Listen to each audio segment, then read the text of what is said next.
In this video, we're going to teach you how to quickly lock the Google Play Store app. Before we begin, please don't forget to like and subscribe. Now let's start. As you can see here initially, Google Play Store is easily accessible. And from there, we're going to teach you how to lock it. First, go to Settings, scroll down until you see Password and Security. In this phone's case, we will be pressing Privacy Password. And from there, we'll simply press App Lock.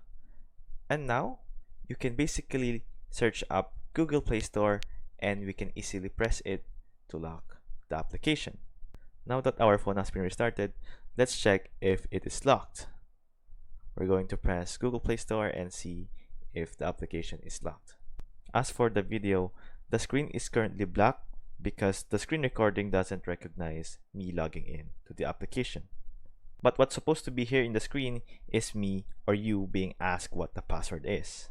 And now we're inside Google Play Store, and that's how you lock the Google Play Store application.